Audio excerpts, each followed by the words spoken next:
Chapter 8. Habang naglalakad palayo si TJ kay Anastasia ay hindi siya mapakali dahil marami pa siyang gustong malaman mula sa binata. Hinabol niya ito at, "TJ, sabihin mo muna sa akin lahat ang totoo," sabi niya habang naglalakad. Tinapunan lang niya ito ng tingin. Hahawakan sana ni Anastasia ang kamay niya pero iniwas niya ito. Pababa na sila ng hagdan pero sinusundan pa rin sila ni Anastasia. Sa hindi inaasahan ay nagkamali ng hakbang si Anastasia kaya muntik siyang nahulog, buti na lang ay nahawakan siya ni TJ. "Bakit ka ba kasi sunod ng sunod sa amin? Paano kung hindi kita nahawakan edi nahulog ka? Mag-ingat ka naman, baka manganak ka nang wala sa oras." Inis na sabi ni TJ kay Anastasia bago niya binitawan ang kamay nito. Napayak si Anastasia, "I'll just want to know everything," mahinang sambit niya. Samantala, napatigil naman sa paglalakad ang mga pulis. "Pwede ko ba siyang makausap bago niyo ako ikulong?" Mahinahon na sabi ni TJ sa mga pulis. Tumanggo naman sila at naghiwalay-hiwalay. Ang isang dalawang pulis ay bumaba, ang isa naman ay nasa taas nila. "Come here," mahinang sabi ni TJ kay Anastasia. Lumapit naman siya kay TJ. "Closer babe," mauina pa rin na sabi niya. Napakunot sa noo si Anastasia. Naguguluhan man si siya ay lumapit pa rin ito kay TJ. "They set me up. Huwag na huwag kang magtitiwala sa kahit na sino na narito ngayon. Pati sa aling kasama mo, hindi ko siya kilala at mas lalong hindi siya ang may-ari nitong inuopahan ko. Huwag na huwag mo akong dadalawin sa kulungan. Kung gusto mong malaman ang totoo, kausapin mo ang stepfather mo. Yung cellphone mo tinago ko sa dating apartment ko. Alam mo kung saan ako nagtatago ng mga mahahalagang bagay. Pati na rin ang password ay alam mo na yon. Huwag kang magtitiwala sa kanya. Mag-ingat kayo ng anak mo, wala na ako para protektahan kayo." Pabulong niyang sabi na halos hindi pa marinig ni Anastasia. Natyulala si Anastasia sa mga nalaman mula kay TJ. Nagdadalawang isip siya kung maniniwala pa ba siya sa mga sinasabi nito sa kanya sa kabila ng mga ginawa niyang pananakit dito. "I'm sorry for everything babe. I love you. Sana dumating ang araw na mapatawad mo ako sa mga nagawa kong kasalanan sa'yo," sabi ni TJ at hinalikan siya sa noo niya. Napapikit naman si Anastasia sa ginawa ni TJ. Pagmulat niya, wala na sa harap niya ang binata. Na-realize niya lahat ng sinabi sa kanya ni TJ kaya nagmamadali siyang umakyat sa taas. Nakita niya ang aling tinutukoy ni TJ kaya napatigil siya. Hindi niya pinahalatang nagdududa siya. "Bakit mo pa siya hinabol, iha?" tanong ng Ali. Dahan-dahan naglalakad si Anastasia palapit sa Ali. "Marami ho kasi akong gustong malaman mula sa kanya, kung totoo ho ba lahat ng mga sinabi niya kanina, pero wala akong nakuhang sagot mula sa kanya." "Siguro nga ay hindi totoo ang mga sinabi niya kanina," malungkot niyang sabi sa Ali. "Hayaan mo na siya, ang mahalaga ngayon ay malaya ka na mula sa kanya. Wala nang maninakit sa'yo," sabi naman ng Ali. Mapait na napangiti si Anastasia sa Ali. "Silge ho, aayusin ko ho muna ang mga gamit ko para makaalis na ako dito sa malaempyernong apartment na ta," sarkasimong sabi ni Anastasia sa Ali. Nakita naman niya ang pagngisi ng Ali sa kanya. Pumasok na si Anastasia sa loob ng apartment niya. Sinara niya ang pinto pero nasira ang lock kanina kaya hinarang niya ang isang upuan para hindi basta-basta may tulak ng kahit na sino. Nanginginig siya habang naglalagay ng mga gamit niya sa bag. Naalala niya ang mga sinabi sa kanya kanina ni Tej. Akala niya ay ligtas na silang mag-ina ngayong wala na si Tej sa paligid niya pero hindi pala. Yung tumulong pala sa kanya ang may balak na masama sa kanilang mag-ina. Nang maayos na niya ang mga gamit niya ay inirelax niya muna ang sarili niya. Umupo siya sa kama at huminga ng malalim. "Kaya mo yan, Tasha, kunti na lang makakaalis na tayo anak," kausap niya sa sarili at sa anak niya. Habang hinahaplos ang malaking tummy niya, dahan-dahan siyang naglalakad palabas ng kanilang apartment.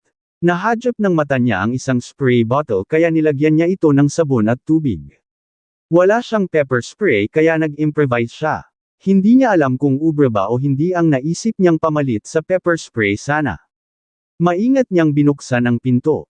At pagbukas niya ay bumungad sa kanya ang Ali na nakakatakot ang ngiti sa kanya. Sa gulat niya ay inisprayhan niya ang Ali sa mata at maingat siyang tumakbo patungo sa hagdan.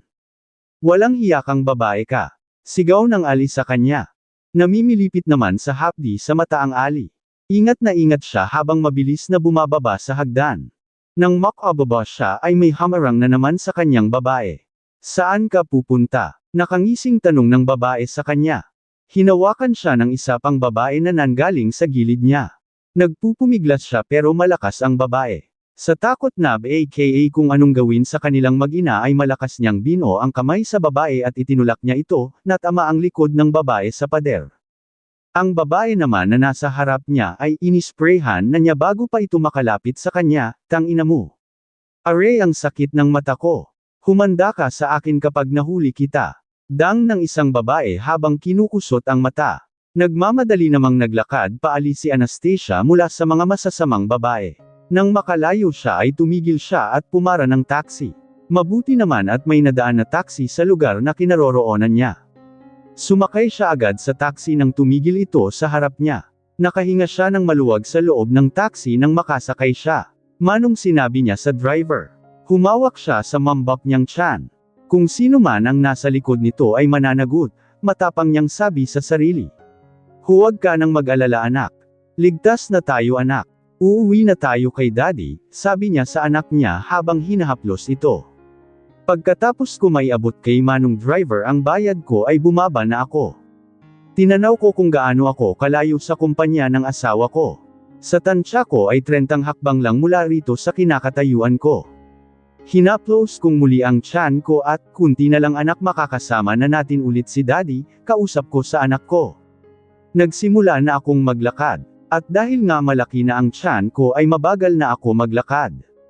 Tumitigil ako Saturday uwing nakakaramdam ako ng pagod. Hanggang sa wakas ay nakarating na rin ako sa labas ng kumpanya ng asawa ko. Oh, ma'am okay lang po ba kayo? Mukhang pagod na pagod po kayo ah. Tanong ni Manong Guard nang makita akong hinihingal dito sa gilid. Huminga muna ako ng malalim bago ako nagsalita. Oho Manong Guard.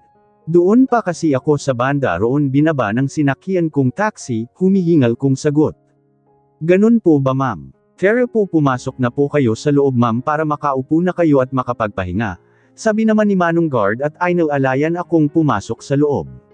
Kaya ko na Manong, salamat po, sabi ko at binitawan na niya ako. Pasensya na po ma'am. Nag-aalala lang naman po ako sa inyo ng anak niyo ma'am. At baka malaman ni sir na hindi ko kayo inaasikaso malalagot po ako sa kanya ma'am, kakamot-kamot niyang sabi. Kaya pala, takot sa asawa ko. Hindi naman nakakatakot ang itsura ng asawa ko ah. Nginitian ko na lang si Manong Guard at pumasok na sa loob. Umupo ako sa waiting area para makapagpahinga. Nang makita nornan ako ng mga empleyadong narito sa lobby ay agad nila akong inisikaso.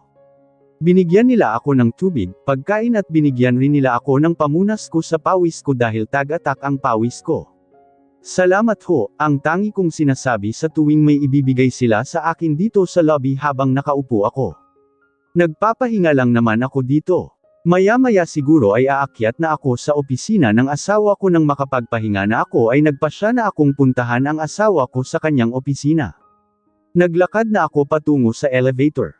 Pinindot ko ang button para mag-open ang pinto ng elevator. Nang bumukas ito ay papasok na sana ako pero may humila sa akin. Nagpupumigla ako mula sa pagkakahawak niya sa akin dahil patuloy kaming naglalakad patungo sa lugar na walang masyadong tao. Kinakabahan na ako, sisigaw na sana ako pero humarap sa akin ang babaeng naka-jacket at ibinaba niya ang kanyang jacket at mask. Nay! Tanging nasabi ko nang makita kong siya ang babaeng humihila sa akin. Sas, sabi niya at sinenyas na tumahimik bago niya ibinalik ang jacket at mask niya. Nagpatuloy siyang naglakad. Nagpahila na lang ako sa kanya. Sa likod kami pumunta, halos wala akong makitang tao. Tumigil na si nanay sa paglalakad, palingalinga siya sa paligid. Tumitingin siya sa taas kung saan naroon ang mga Stevie. Doon tayo sa walang sisimity, sabi niya at hinayla ako sa kanyang sinasabi. Naninibago ako kay nanay, parang ibang-iba siya kumpara sa nanay na nakagisnan ko. Parang marami siyang alam. Tumigil kami sa liblib na lugar. Hindi ko alam kung saang parte ito sa kumpanya ng asawa ko. Nakatulala ako sa likod ni nanay habang check kung may tao sa paligid. Anak, kamusta ka na? Sabi niya. Napatingin ako sa mata niya at nakita ko sa mata niya ang pag-aalala. Ngumiti ako sa kanya. Ayos lang ho kami ng apo mo, Nay, sabi ko sa kanya. Sinuri niya ako mula ulo hanggang paa, sigurado ka anak. Namayat ka ata. Anong ginawa sa'yo ni TJ? Bakit marami kang pasa? May galit sa boses niyang sabi. Paano niya nalaman na kay TJ ako tumira? Nay, paano niyo po nalaman na sa kanya ako nakitira? Naguguluhang tanong ko sa kanya. Hinawakan niya ang magkabilang balikat ko, hindi na mahalaga kung saan o paano ko nalaman ang tungkol sa bagay na iyon anak. Wala na akong oras pa para magpaliwanag sa'yo, ipapaliwanag ko na lang sa'yo anak sa susunod nating pagkikita. May mahalaga akong sasabihin sa'yo, making kang mabuti kay nanay, sabi niya. Kinakabahan ako pero tumanggo na lang ako kay nanay. Sabihin mo sa asawa mong nanganganib ang buhay niyong mag-ina. Ang tatay mo ang inutusan nila para patayin kayong mag-ina dahil ayaw ng pamilya niya sa'yo lalong-lalo na ang stepmother niya, sabi ni nanay. Para akong nanghina sa sinabi ni nanay. Bakit pa nila idadamay ang batang wala pang kamuwang-muwang? Hindi ko pa naipapanganak ang anak ko'y gusto na nila agad tapusan ang buhay niya. Napasandal ako sa pader dahil sa labis na panghihina. Pinunasan ko ang basa sa pisens ko tanda ng pagluha ng mata ko. Yamakap sa akin si nanay, hinaplos niya ang likod ko. Patawarin mo si nanay nak, wala akong magawa para protektahan kayo ng apo ko, naiiyak niyang sabi. Nay, pwedeng ihingi mo ako ng pabor kay tatay, wala sa isip kong sabi kay nanay. Tanging tangulang ang sagot niya habang nakayakap pa rin siya sa akin. Susuko ako kay tatay pagkatapos kong manganak basta huwag na huwag niyang gagalawin ang anak ko, seryoso kong sabi kay nanay. Bumitaw siya sa yakap sa namin at hinawakan ang dalawang balikat ko at ginugyug ako. Nababaliw ka na ba anak? Kaya kayong protektahan ni Danny, sabihin mo ang lahat sa kanya at siya na ang bahala sa lahat, sabi niya. Paano kung hindi siya maniwala sa akin nay, nag-aalalang tanong ko. Pinunasan niya ang basang pisens ko at tumitig sa aking mata. Umiling siya, kung talagang mahal ka ng asawa mo ay maniniwala siya sa'yo, sabi niya. May kinuha siya sa kanyang bulsa, ito, ibigay mo ito sa kanya. Kung sakaling hindi siya maniwala sa iyo ay ipakita mo itong mensahe ko sa kanya, sabi niya at may inabot sa aking malit na envelope. Aalis na ako, baka may makakita pa sa akin dito, sabi niya at nagmamadaling umalis. Umupo ako sa sahig, nanghihina pa rin ako dahil sa mga nalaman ko mula kay nanay. Hindi ko alam kung magtutuloy pa ba akong puntahan ang asawa ko. Dahil baka pati siya ang madamay pa. Napapikit ako, gulong-gulo ang isip ko. Hindi ko alam kung anong susunod na gagawin ko. Titig na titig ako sa kanya habang mahimbing siyang natutulog sa mga bisig ko. Marahan kong hinaplos ang maamon niyang mukha. Napangiti ako dahil akala ko ay hindi ko na ito magagawa sa kanyang muli pero napakabuti ng tadhana at ibinalik siya sa akin. Wala akong pakialam kung anong nangyari sa kanila ng kanyang ex-boyfriend, ang mahalaga ay kasama ko na ulit ang mag-ina ko. Inilapat ko ang kamay ko sa malaking umbok ng tiyan ng asawa ko at hinaplos ito ng marahan. Nanlaki ang mata ko sa tuwa nang maramdaman kong sumipa ang anak namin na nasa sinapupunan pa lamang niya. Hindi na ako makapaghintay na masilayan ka anak, bulong ko sa tummy ng asawa ko habang hinahaplos ko ito. Pangako hinding-hindi ko na kayo iiwan ng mommy mo. Aalagaan ko kayo at ipaglalaban ko kayo ng mommy mo sa abot ng aking makakaya. Walang sino man ang pupwedeng manakit sa inyo hanggat nabubuhay ang daddy, pangako yan anak, bulong ko ulit at hinalikan ang tummy ng asawa ko. Nagising ko ata ang asawa ko dahil gumalaw siya. Nakangiti ako sa kanya nang magmulat siya ng kanyang mata. Pumupungay-panggay pa ang mata niya habang nakatingin sa akin. Ang ganda talaga ng asawa ko kahit bagong gising. Nagulat siya nang mabilis akong humulik sa labi niya habang kinukusot niya ang mata niya. Ay, hindi pa ako nagmumumog Danny, pagmamaktol niya at sumimangot na. Tinakpan na rin niya ang bibig niya. Natawa naman ako sa kanya. Ayos lang naman sakin dahil hindi rin naman ako nakapagmumog, natatawang ani ko. Inamoy niya ang sarili niyang hininga at sumimangot sa akin. Kahit pareho tayong hindi pa nakapagmumog, bakit yung sayo mabango yung sa akin? Never mind, sabi niya at tumayo na siya.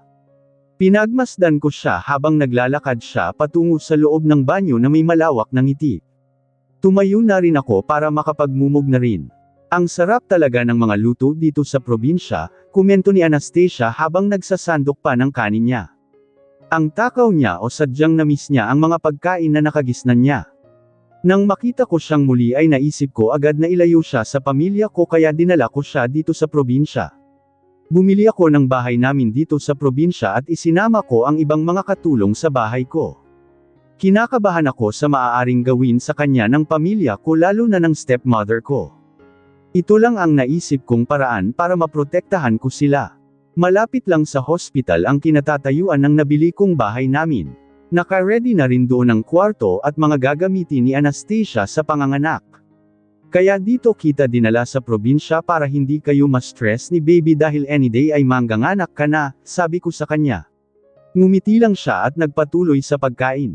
Gusto kong makilala ang mga magulang mo, sabi ko sa kanya.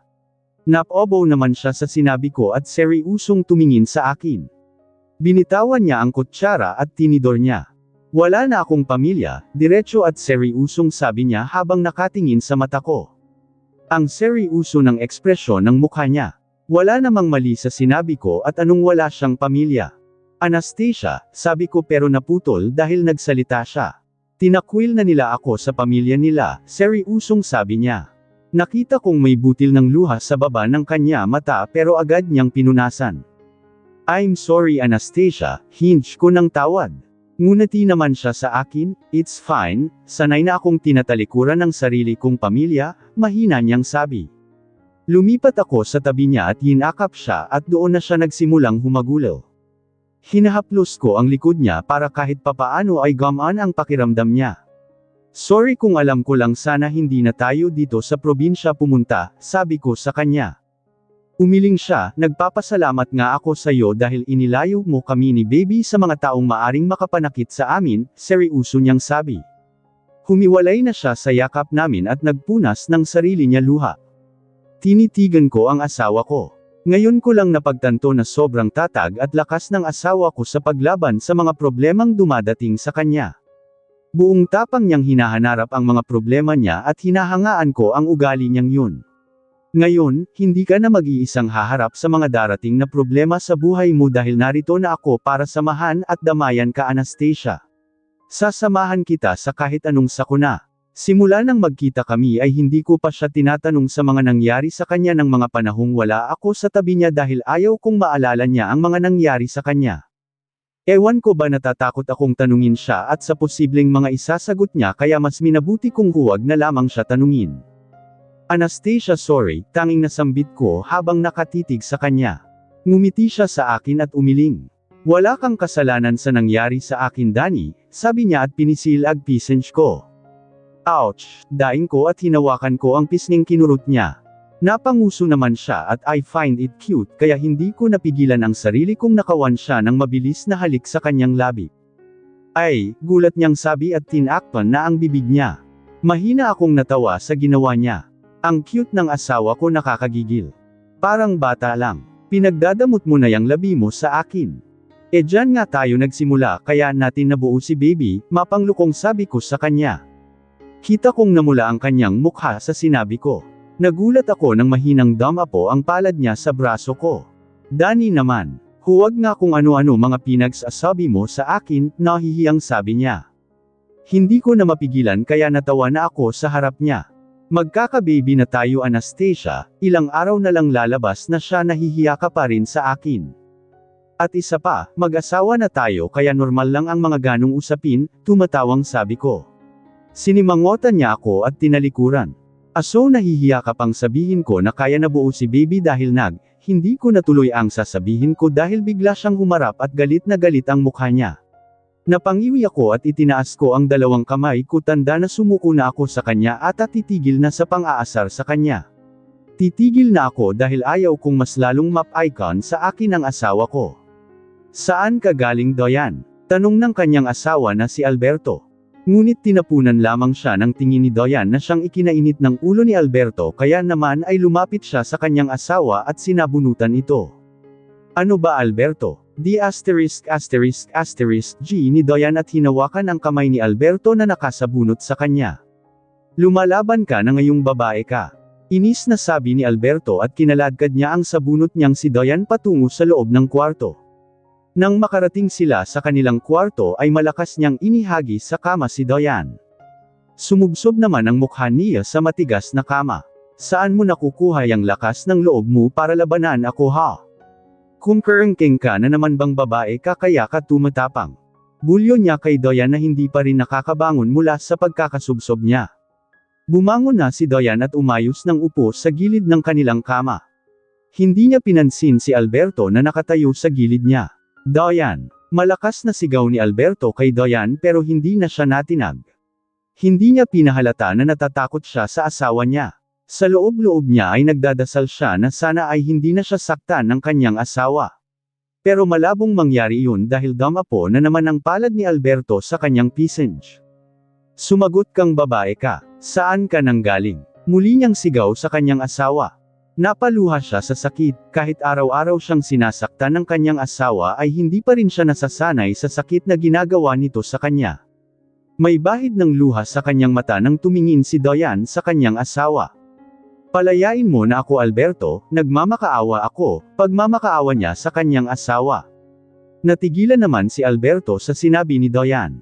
Ibinababa niya ang kamay niyang nakabuelo para saktan na naman si Dayan. Hindi ka pwedeng maging malaya at maging masaya kasama ng anak mo. Hindi pwede, dito ka lang sa tabi ko. Naiintindihan mo. Sigaw niya bago umalis. Nagulat si Dayan sa malakas na pagsara ni Alberto sa pinto. Niyakap niya ang kanyang sarili at nagsimula na naman siyang umiyak.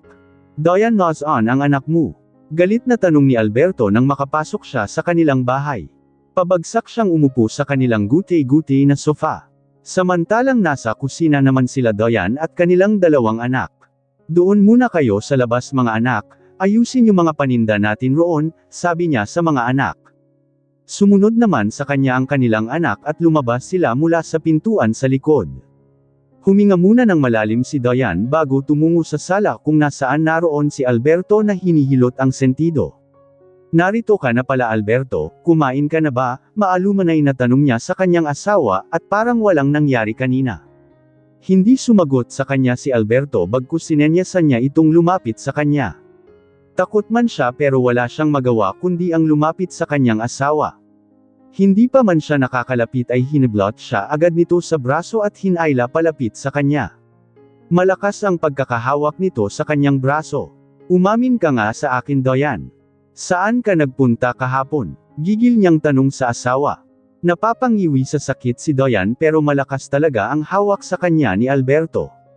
Umiling siya, wala akong alam sa sinasabi mo Alberto, mahinang sambit niya. Kung wala kang alam, sabihin mo sa akin kung saan ka nagpunta kahapon. Sumagot ka ng maayos kung ayaw mong masaktan na naman, sabi niya habang hawak ng mahigpit pa rin ang kanyang braso. Hinanap ko si Anastasia pero hindi ko siya nakita, maalumanay pa rin niyang sagot kahit masakit na ang kanyang braso. Binitawan naman niya ang braso ni Dayan. Hinihilot naman ni Dayan ang kanyang braso dahil sa sakit. Sana nga ay nagsasabi ka ng totoo kapag nalaman kung nagsisinungaling ka sa akin at niloloko mo ako ay ilalayo ko sa iyo ang dalawang anak natin. Pagbabante niya at tinignan niya ang dalawang bata na walang kalam-alam na nag-aayos sa kanilang paninda. Tumango siya sa asawa. Nanginginig ang kanyang mga tuhod sa takot dahil sa mga sinabi ng kanyang asawa. Naala niya ang bungad na sinabi ng kanyang asawa nang dumating ito kanina. Nagugutom na ako, ipaghanda mo ako ng kakainin ko, sabi niya at tumayo na siya sa kanyang asawa na nasa kusina na. Pinuntahan ko ang anak mo sa kanyang bahay pero wala sa roon, sabi ng mga katulong ay umalis raw silang mag-asawa. Nasaan na ang pagkain ko Dayan? Sabi niya, nakatayo lang siya sa pintuan ng kanilang kusina at, bakit mo pinuntahan ang anak ko Alberto? Hindi ba ang US upon natin ay hinding-hindi mo gagalawin at gagawa ng masama ang anak ko hanggat narito ako sa pudor mo? Inis niyang sigaw sa kanyang asawa. Umangat ang gilid ng labi ni Alberto at tumayo siya. Meron ba sa usapan natin na bawal kong dalawan o makita ang anak mo Dayan?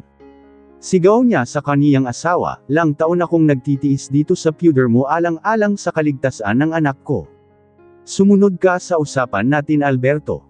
Kapag hindi mo pa tinigilan ang anak ko ay hindi ako magdadalawang isip na iwan ka. Seryosong sabi niya bago umalis sa harap ng kanyang asawa. Napatigil si Alberto dahil sa mga binitawan na salita ng kanyang asawa. Hindi niya namalayang umalis na siya sa kanyang harapan. Nang mapagtanto niya sa kanyang isipan ang mga binitawang salita ng kanyang asawa ay nagsimula na siyang magwala. Lahat ng mahawakan niya ay itinatapon niya.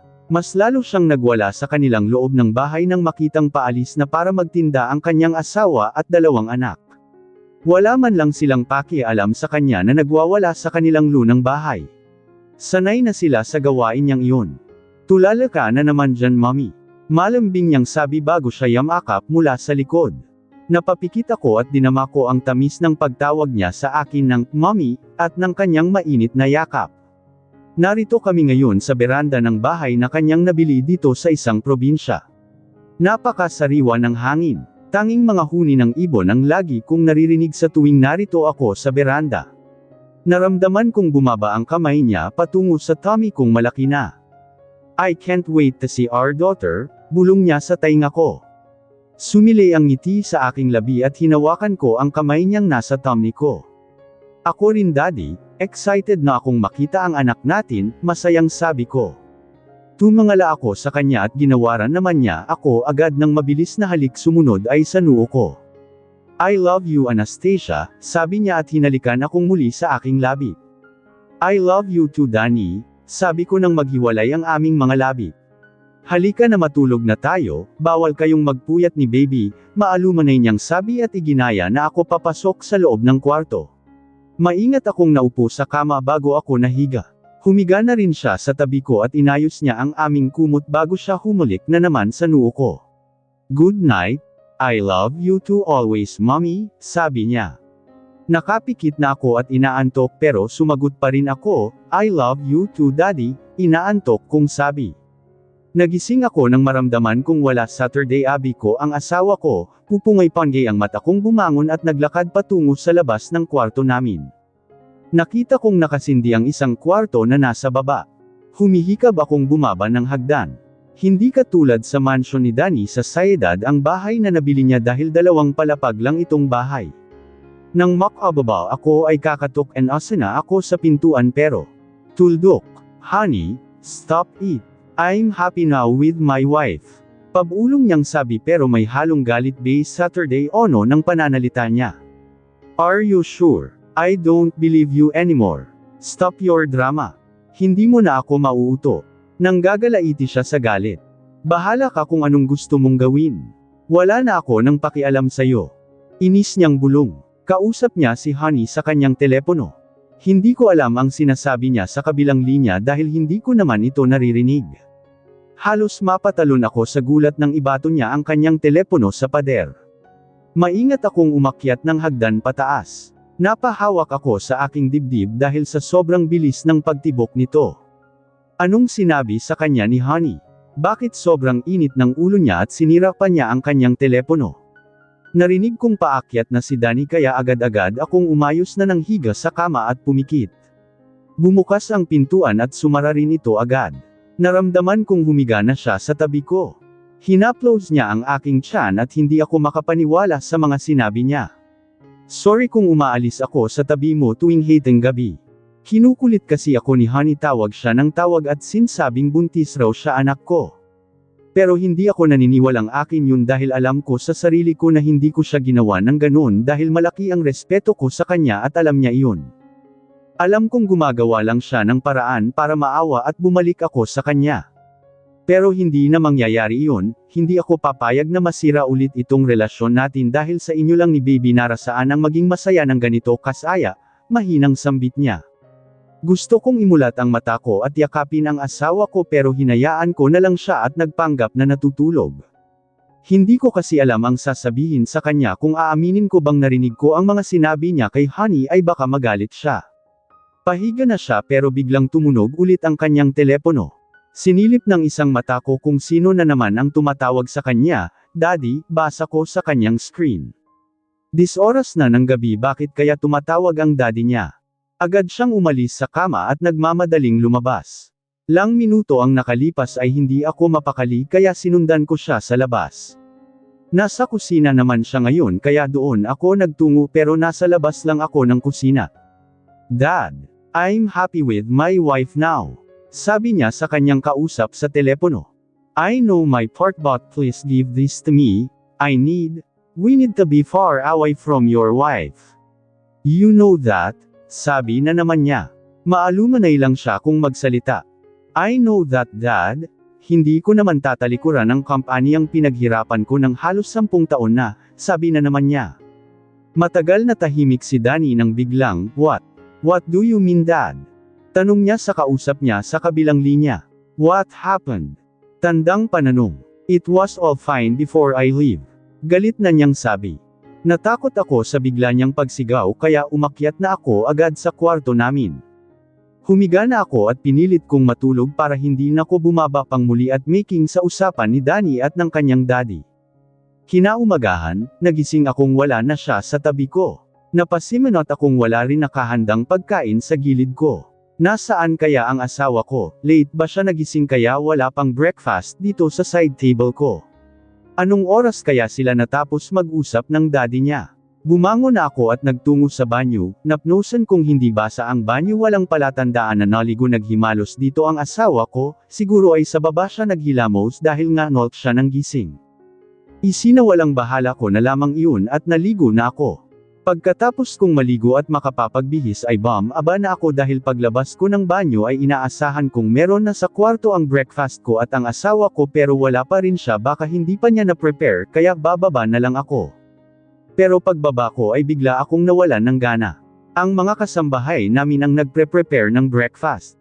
Hinanap ko si Danny pero wala siya. Nasaan ho ang asawa ko? Tanong ko sa isang katulong na naghahanda. Ma'am gising na ho pala kayo, kami ho ngayon ang naghanda ng agahan nyo dahil maaga pong umalis si Sir. Ibinilin lang ho niya ang aming mga gagawin para sa inyo. Ibinilin pa ho niyang huwag kayong gisingin, magalang niyang sabi. Saan naman kaya siya pupunta ng ganoon kaga? At hindi pa nagawang magpaalam sa akin. Saan raw ho siya nagpunta ate? Tanong ko. Hindi ho niya sinabi ma'am, importante raw ho, sagot naman niya. Tumango na lang ako at, hindi ho ako gutom ate, kayo na lang ho kumain dyan sa mga niluto niyo para hindi ho masayang, sabi ko at umalis na ng kusina.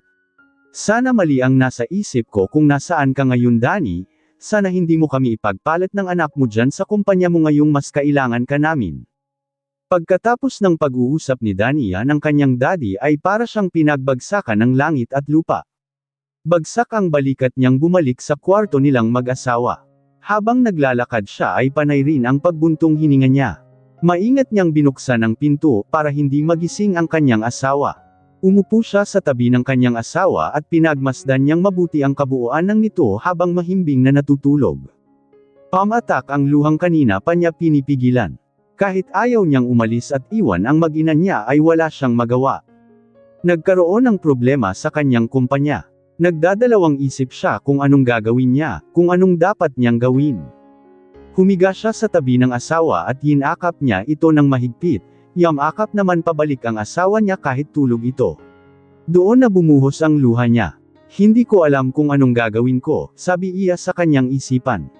Naalimpungatan siya nang tumunog na naman ang kanyang telepono. Hindi na siya nag-abala pang sagutin ito, bumangon siya at nagtungo na sa banyo para maligo. Pagkatapos niya maligo at makapagbihis ay hermalik siya sa noo ng kanyang asawa na mahimbing pa rin ang tulog. Nang makababa siya sa hagdan ay nagtungo agad siya sa kusina, naabutan niya roon ang kanilang kasambahay kasama si Jaya na naghahanda ng almusal. Jaya, tawag niya. Yes. Tanging sagot naman niya. Let's talk. Come follow me, sabi niya kapag Kwan ay umalis na. Napakunot noon naman si Jaya pero sinundan pa rin niya si Danny. Sa likod ng bahay sila nagtungo. Hindi nagsasalita si Jaya, hinihintay niya na magsalita si Danny. I'm leaving, tanging sabi niya. Okay, sagot naman ni Jaya. Di umalis ka lang wala namang nagbabawal sa'yong lumabas ka, yan ang nasa isip ngayon ni Jaya dahil akala niya ay nagpapalam lang si Danny na aalis saglit. Napabuntong hininga naman si Danny, Jaya, I'm going back to my company, mahinang sabi niya dahil ayaw niyang may makarinig na iba. Ah, yun lang naman pala sabi niya, WHAAAAAT. Biglang sabi niya nang Maria Alize ang sinabi nito sa kanya. Napangiwi naman sa kanya si Danny dahil nabingi na ata siya sa pagsigaw nito malapit sa kanya. Ano ba Jaya, mabibingi ako sayo, reklamo niya. Pero hindi siya pinansin ni Jaya, what did you say? Aalis ka. Para ano? Para sa kumpanya mo. Danny alam mong malapit ng mga anak si Tasha tapos iwan mo ang mag-ina mo. Inis niyang sabi sa kaharap. I don't have a choice Jaya, tanging sambit niya na mas lalong ikinainis ni Jaya. Kinuwelyuhan niya si Danny, akala ko ba mahal mo si Tasha? Inis na tanong ni Jaya sa kanya. Mahal ko siya Jaya pero wala akong magagawa, kaya nga ako nagpapalam sayo dahil hihingi sana ako ng favor sayo, maalumanay na sabi ni Danny. Binitawan naman niya ang kwelyo ni Danny dahil nakita niya ang mga mata nito na nasasaktan sa gagawin niyang desisyon. Napasuklay sa sarili niyang buhok si Jaya. Anong favor? Tanong niya kay Danny. Tumingin si Danny kay Jaya at, habang wala ako ay ikaw muna ang magbantay sa mag-ina ko. Isang linggo lang akong mawawala babalik ako agad, bago manganak ang asawa ko ay nakabalik na ako, sabi niya. Napabuntong hininga naman si Jaya at tumanggo, Danny paano kung maulit ang nangyari noon at puntahan kami ng stepmom mo? Alam mong hindi ko kayang ipagtanggol ang asawa mo sa kanya, sabi niya. Alam kong higit pa sa amo at kasambahay ang relasyon niyo ng asawa ko. Alam kong magkaibigan na kayo at alam ko rin na kaya mo na siyang ipagtanggol kay mommy sa kabila ng pinagsamahan niyo. Akong bahala sa iyo basta ingatan at ipagtanggol mo ang asawa ko mula sa kanya, may tiwala ako sa iyo Jaya, sabi ni Danny at hinawakan niya ito sa balikat. Napailing na lang si Jaya, oo na basta kapag ako pinalayas ng stepmom mo, ikaw na ang bahala sa akin, pabirong sabi niya para mapaganya ang loob ng kanyang kaibigan. Salamat Jaya, ikaw nang bahala sa mag-ina ko, lako muna ang gumawa ng mga lagi kong ginagawa sa asawa ko. Ipaghanda mo siya ng mga masusustansyang pagkain. Dapat, hep. Alam ko na ang mga yan Danny dahil lagi kang nagpapasama sa akin. Sige na ako nang bahala sa lahat, basta bago siya manganak ay dapat nakabalik ka na, pagpuputol ni Jaya sa mga habilin ni Danny sa kanya. Oo pangako, sige na aalis na ako malayo pa ang biyahe ko patungo sa Manila, sabi ni Danny. Sige mag-iingat ka sa biyahe mo, sabi ni Jaya at tinapik niya sa balikat si Danny. Tumanggo lang si Danny at naglakad na paalis. Nang hindi na makita ni Jaya ang likod ni Danny mula sa kinatatayuan niya ay nagtungo na siya sa kusina para asikasuhin ang almusal ni Anastasia. Mabilis siyang naghanda ng agahan ni Anastasia dahil ayaw niya itong maabyutan siya na siya ang naghahanda. Nang matapos siya maghanda ay napaingin siya sa malaking orasan na nasa taas ng pintuan ng kusina. Alam kasi niya kung anong oras nagigising si Anastasia at ilang minit na lang ay paniguradong bababa na iyon para hanapin ang kanyang asawa. Hindi pa naman siya handa kung anong mga isasagot sa mga katanungan ni Anastasia kung saan nagtungo ang asawa nito. Ikaw na ang magtuloy nito, abot niya ng mga kutsara at tinidor sa isang katulong. Naguguluhan naman ang katulong sa kanya. Kapag hinanap ni Tasha si Sir sabihin niyo maagang umalis at hindi niyo alam kung saan pumunta, nagmamadali niyang sabi habang sumusulyap sa hagdanan. Saan po ba pumunta si Sir? Tanong ulit ng isang katulong. Huwag ka ng maraming tanong, hindi ko rin alam kung saan nagpunta kaya sabihin mo na lang sa kanya yung sinabi ko sa'yo. At isa pa huwag mong sasabihin na ako ang naghanda ng agahan niya, kapag tinanong ako sabihin mo na malengke ako. Maliwanag, mabilis niyang sabi sa katulong. Tumanggo na lamang ang katyulong sa kanya. Sige na aalis na ako bago pa bumaba si Tasha, sabi niya at nagmamadaling umalis. Nagising ako nang may kumatok sa bintana ng kotse ko. Nakatulog pala ako rito sa loob ng sasakyan ko. Napatingin ako sa kumakatok. Si Daddy, nasaan na ba ako? Napatingin ako sa paligid ko nasa harap na pala ako ng bahay ng daddy ko. Sinenyasan ako ni Daddy na ibaba ang bintana ng kotse ko kaya ibinaba ko ito. Son, why do you sleep here? Come inside, sabi niya. Humihikab kong binuksan ang pintuan ng kotse ko at bumaba ng sasakyan. Nakipagmantamanhag sa akin si Daddy. I miss you son, malungkot niyang sabi. Akala ng iba istrikto at masungit ang daddy ko pero mali sila ng inaakala. Mabait at malambing si Daddy. Seryoso lang talaga ang mukha niya kapag tungkol sa business na nag-usapan. Pero pagdataing sa akin at sa mommy ko ay napaka-mabuting ama at asawa niya.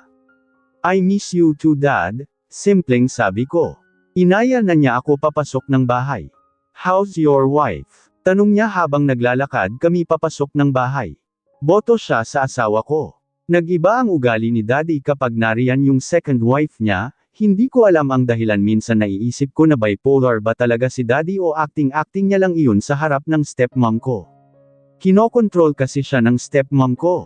Hindi ko alam kung anong nangyari dahil pag uwi ko galing sa ibang bansa ay wala na si mommy sa bahay at siya na ang inakasama ni daddy sa bahay. Simula noon ay pati ako ay kinokontrol na rin niya. She's beautiful, malapit na niyang ilabas ang baby namin, masayang sagot ko. That's good to hear, sabi niya at tinapik ako sa balikat ko. Dad, I came back for my company but when Jaya called that my wife will deliver our baby I won't hesitate to left and go to my wife, seriusong sabi ko kay daddy. Ngumiti sa akin si daddy at ngumiti, first I'm so proud of you my son, and when that time comes I won't stop you, sabi niya. Tumango na lang ako bilang sagot sa kanya dahil bumukas na ang malaking pintuan ng bahay namin dati. Bumungad sa amin ang stepmom ko. Danny, my baby, masayang sabi niya at yamakap sa akin. Hindi ko pinansin ang yakap niya dahil alam kong nagkukunwer lamang ito sa kanyang ginagawa since the beginning. I'm glad you're back, akala ko hindi ka nababalik dito sa Manila eh. Ay papasundo na sana kita sa langgang pinagtatagwan niyo, bulong niya sa akin habang nakayakap siya. Nanlaki ang mata ko sa sinabi niya. Nakangiti siyang bumitaw sa pagkakayakap sa akin. Don't you dare, ugh, ugh, ugh. I won't hurt your beloved wife and your child if you will come back to me and be a good boy again to your stepmommy, matamis niyang sabi.